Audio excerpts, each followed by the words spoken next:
The desert stretched endlessly under a copper sun, its surface shimmering with heat waves that made the distant mesas dance like spirits. Dust devils spiraled across the hardpan, carrying the scent of sage and creosote on wind that burned the throat. This was Apache country, land where the horizon promised nothing but more emptiness, and where a man's survival depended on reading signs most folks never learned to see. Thomas McKenna pulled his hat low against the glare, squinting at the broken fence line that marked the northern boundary of his struggling ranch. 3 years since he'd settled this patch of nowhere. 3 years of fighting drought, rustlers, and the constant threat of Apache raids. His cattle, what few remained, clustered around the failing windmill that provided the only reliable water for miles. The ranch house, weathered gray as old bones, sat like a monument to stubborn hope in the face of inevitable failure. He was 34 years old and felt twice that. The war had aged him, not just the shooting and dying, but the weight of decisions that haunted a man's sleep. Confederate gray had given way to civilian brown, but the uniform never truly came off. It lived in the set of his shoulders, the way his eyes constantly scanned the horizon, the unconscious way his hand drifted toward his sidearm when the wind changed direction. The sound of hammer on anvil rang from the makeshift forge beside the barn, where McKenna was reshaping horseshoes from scrap iron. Every nail, every piece of metal was precious out here. Nothing got thrown away that might serve another purpose. The rhythm of his work was meditation, strike, turn, a steady beat that helped quiet the voices in his head. A meadowlark's call drifted across the desert, sweet and haunting. McKenna paused, hammer suspended, listening. In Apache country, you learned to distinguish between the songs of birds and the signals of men.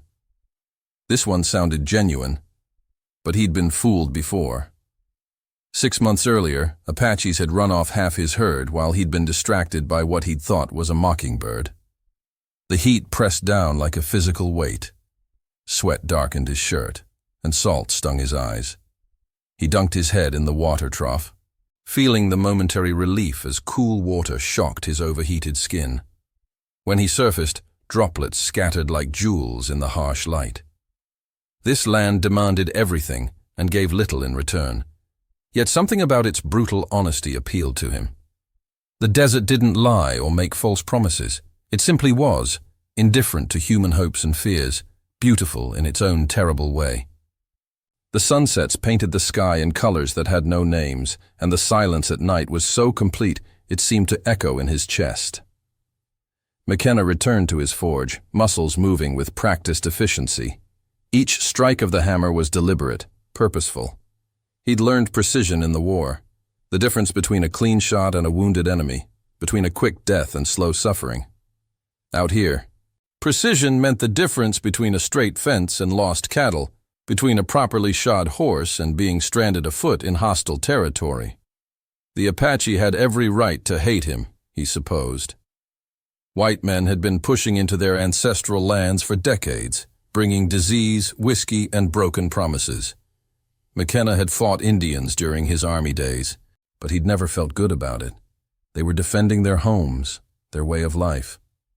How was that different from what he'd done in the war? Still, a man had to protect what was his. The small herd represented everything, his future, his chance at building something lasting in this unforgiving place. He'd chosen isolation deliberately, seeking distance from the complications of civilization. But isolation carried its own price. When trouble came, there would be no help, no cavalry riding to the rescue. Just him, his rifle, and whatever courage he could muster. McKenna was checking his traps along Copper Creek when he heard the sound that stopped his heart, the thin cry of a child in distress. The creek ran year-round, fed by mountain springs, creating a ribbon of green through the brown landscape. Cottonwoods provided blessed shade, and the sound of water over stones was like music in the desert quiet. He froze, listening. The cry came again, weak and desperate. Against every instinct screamed by 3 years of frontier living, McKenna moved toward the sound. He'd learned to trust his instincts. But sometimes humanity demanded you override survival. Through the willows, he saw them. An Apache woman sat propped against a boulder, one leg bent at an unnatural angle. A small child, perhaps 4 years old, clung to her side, tears cutting clean tracks through the dust on his face.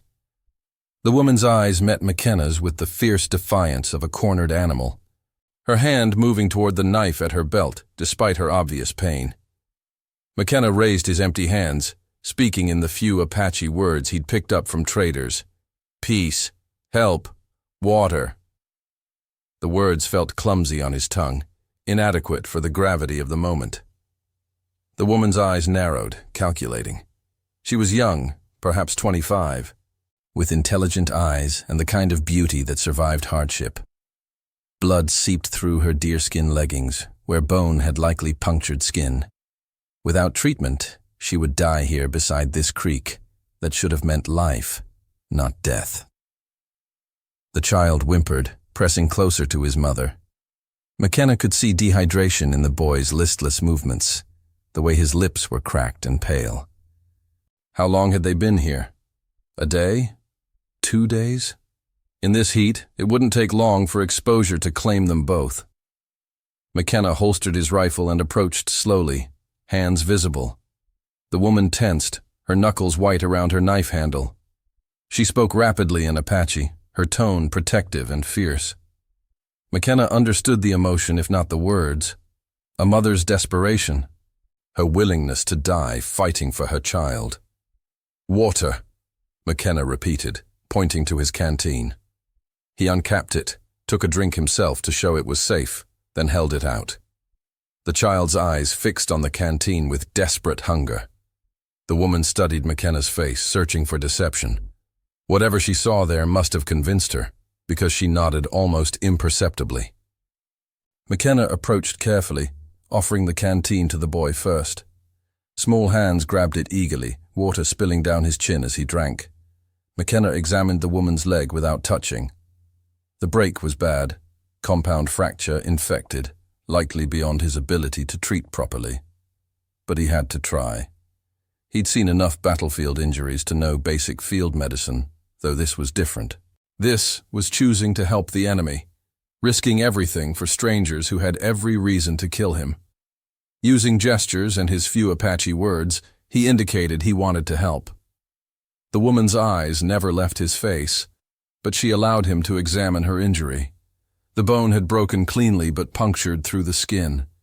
Infection was setting in. He could smell it, see it in the inflammation around the wound. McKenna's mind raced through possibilities. He could set the bone, clean the wound, but she needed proper medicine, rest, protection from the elements. She needed to be moved, and moving her might kill her. Leaving her here certainly would. The decision made itself. McKenna carefully lifted the child, feeling small arms wrap around his neck with desperate trust.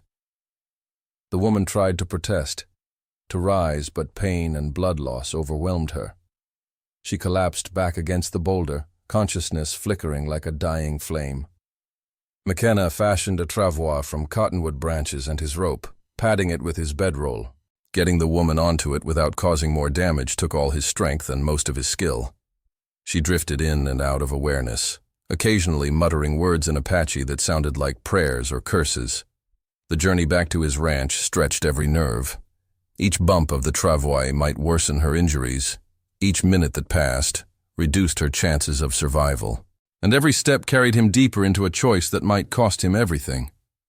If other Apaches came looking for these two, they'd find them at his ranch. They'd assume he was responsible for their condition, or holding them as prisoners. But some choices transcended logic. Some decisions had to be made with the heart, regardless of consequences.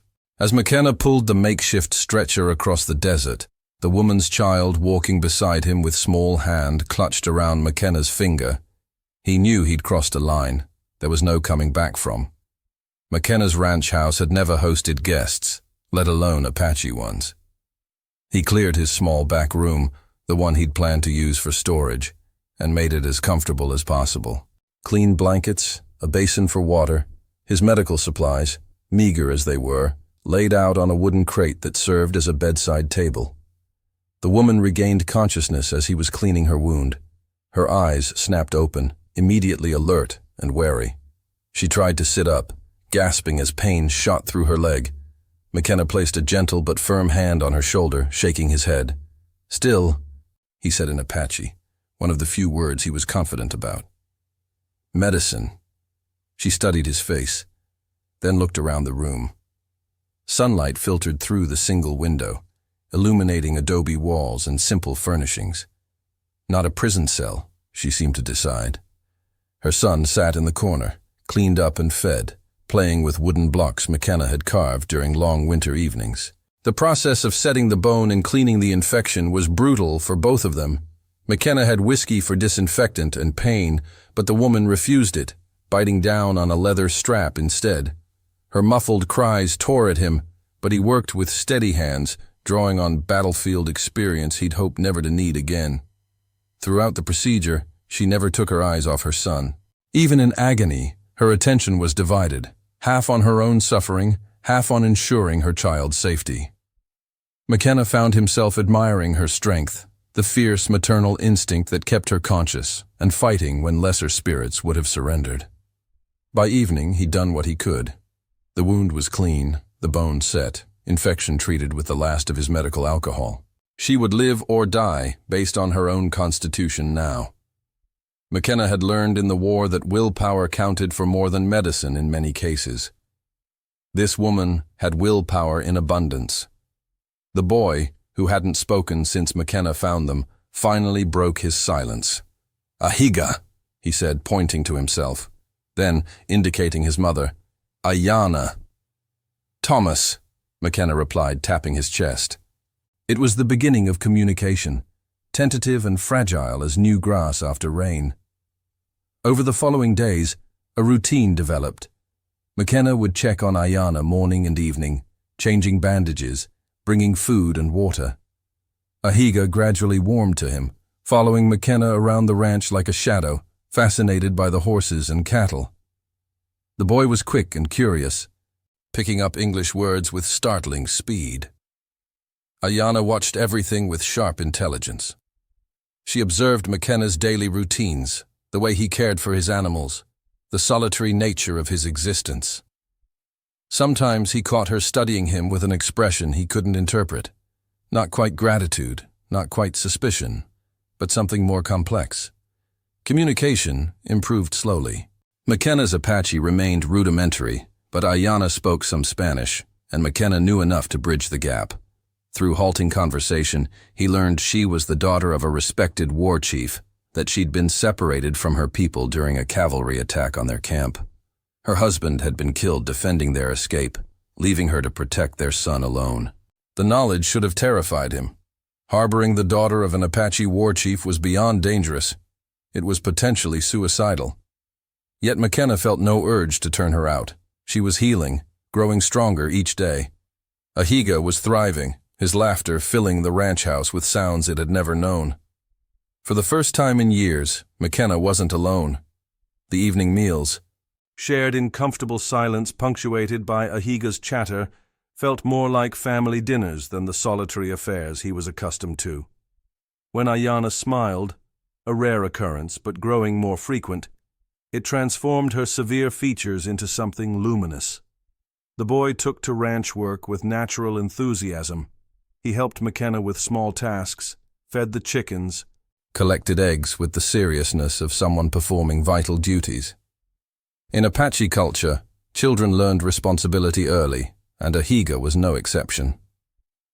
McKenna found himself teaching the boy things his own father had taught him. How to read weather signs, how to gentle a skittish horse, how to find water in seemingly barren land.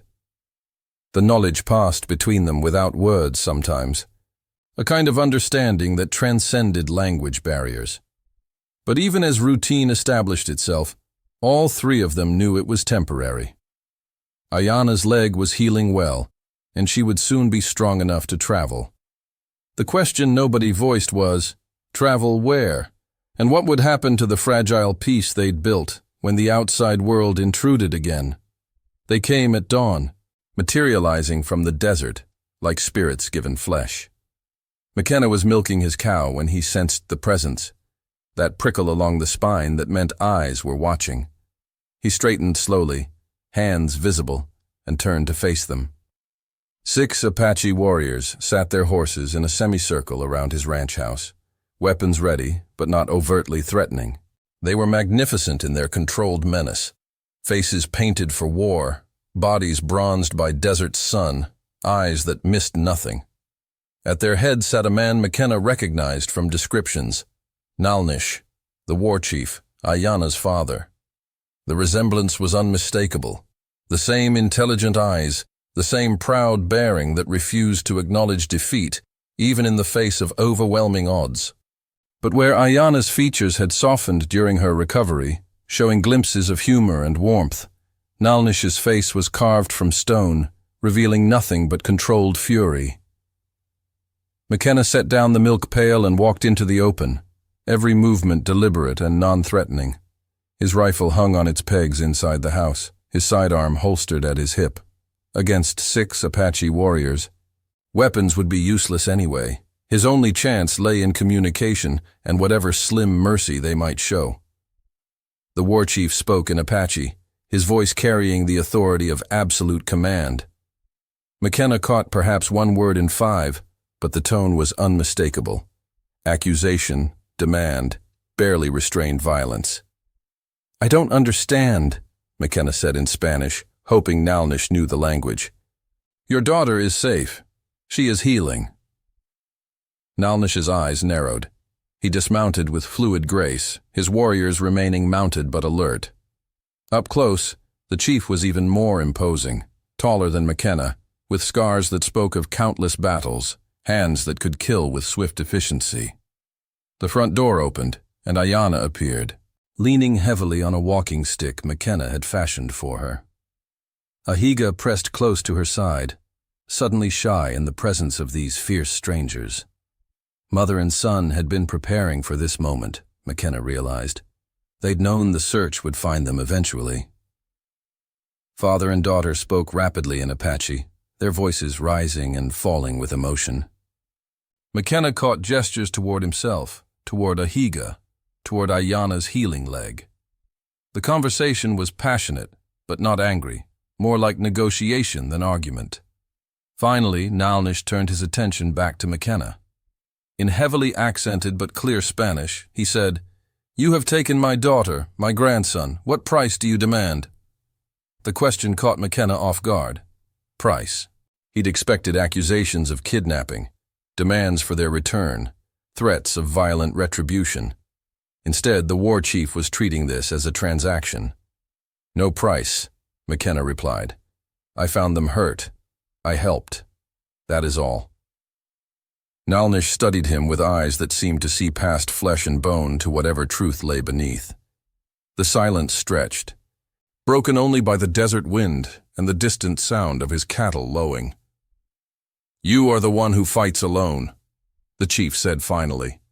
"The one who makes war on the land instead of people. We have watched you." The admission sent a chill down McKenna's spine.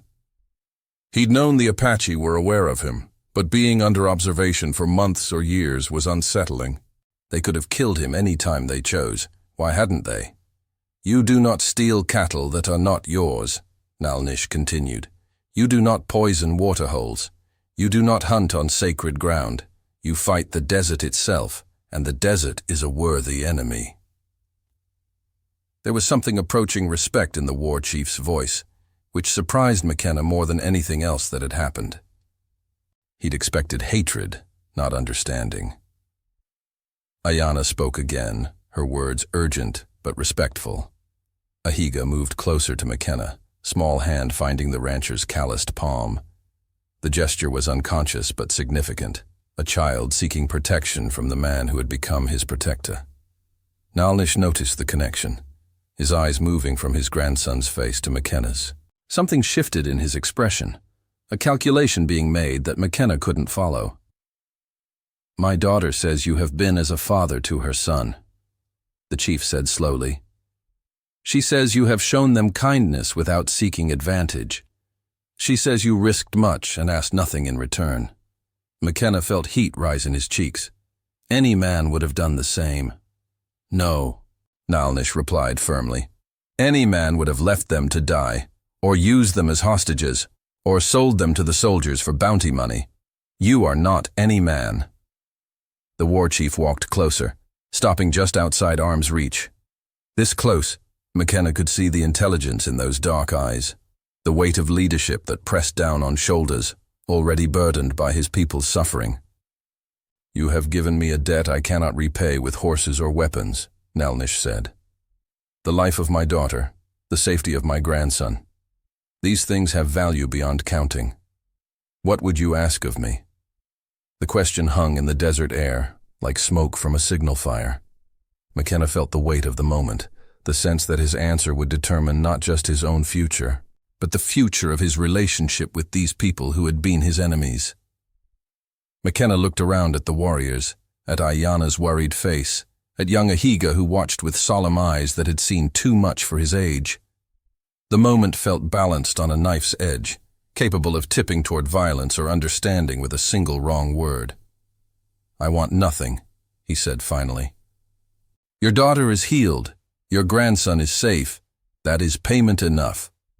Nalnish's eyes widened slightly, the first crack in his composure McKenna had seen. Clearly this wasn't the response he'd expected. Nothing? The war chief repeated. No cattle? No horses? No safe passage through Apache lands? Nothing, McKenna confirmed. I did what any decent man would do. You don't owe me for being decent. But even as he spoke, McKenna knew it wasn't entirely true. There was something he wanted, something he'd been afraid to acknowledge even to himself. He wanted this fragile peace to continue. He wanted Ayana's quiet presence in his house, Ahiga's laughter echoing across his land. He wanted to belong somewhere, to someone, after years of solitary existence. Nalnish must have seen something in his face, because the war chief's expression softened almost imperceptibly. He turned to his daughter, speaking in rapid Apache. She responded with equal intensity, gesturing toward McKenna, toward the ranch, toward her son.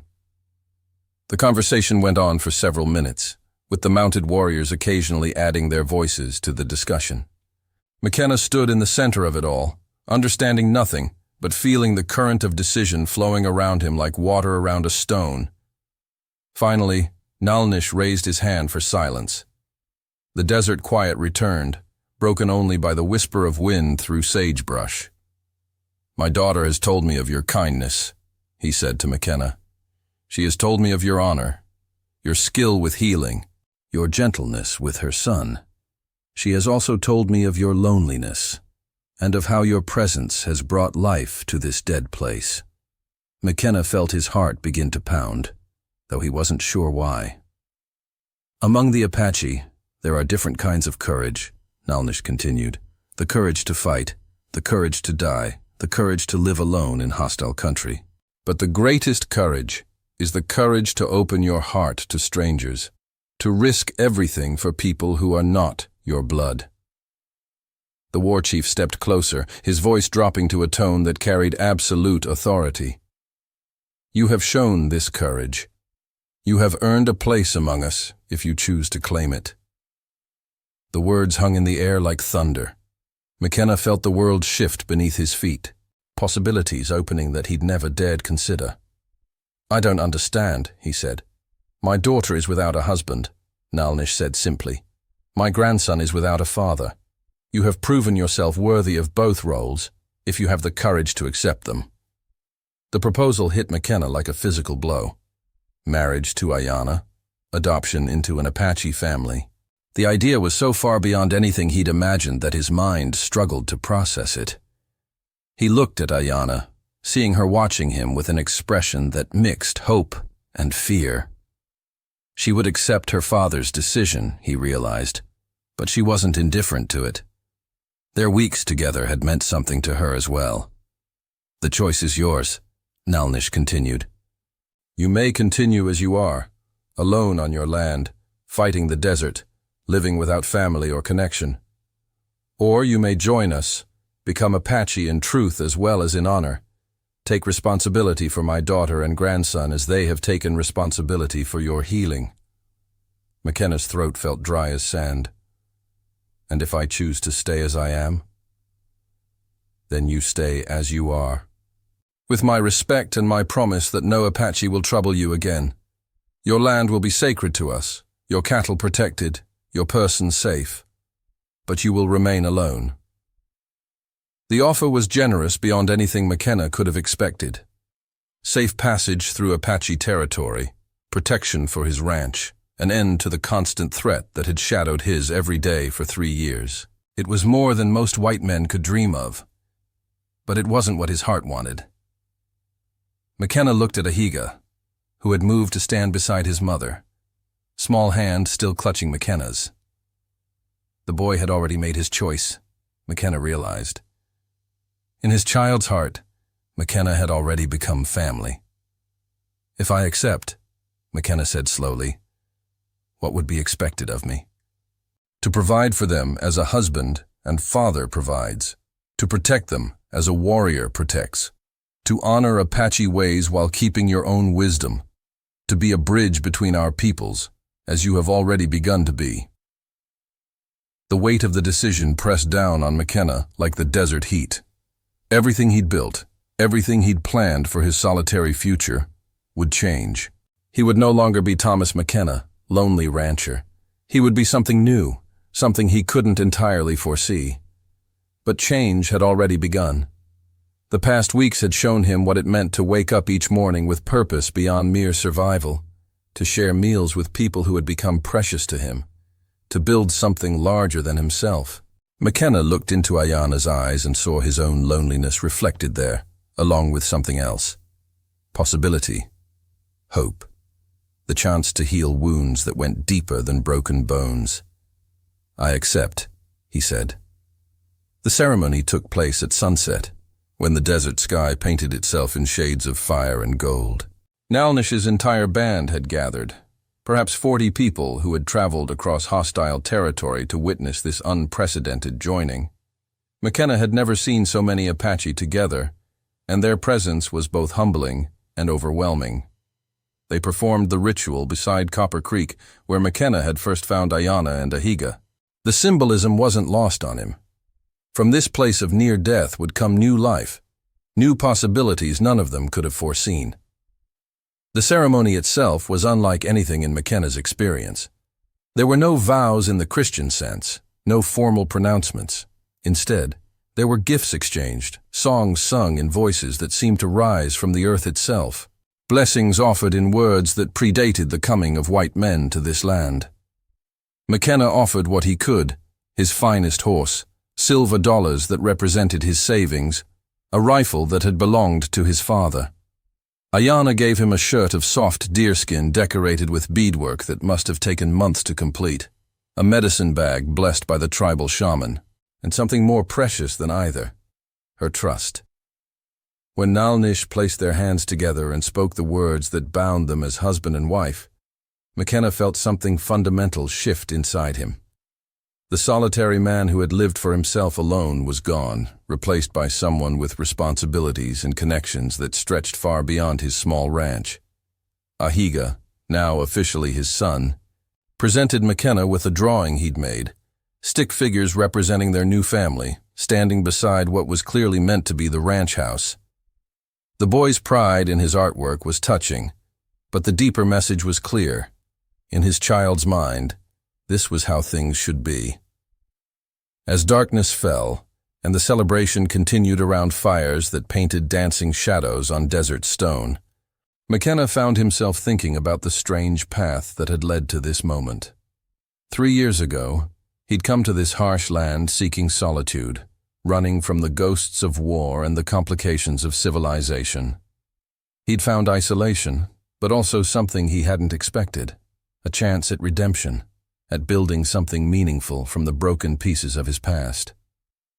The Apache had accepted him not because he was white or because he owned land, but because he'd proven himself through actions when it mattered. In their eyes, courage and honor weren't about the color of a man's skin or the language he spoke. They were about choices made when everything was at stake. The weeks that followed brought adjustments that tested everyone's patience and adaptability. McKenna had to learn not just Apache customs, but the subtler art of living with people who had different ways of seeing the world. Ayanna brought wisdom about desert plants that could heal or harm, knowledge of weather patterns that put his amateur forecasting to shame, and a different perspective on what it meant to belong to the land rather than own it.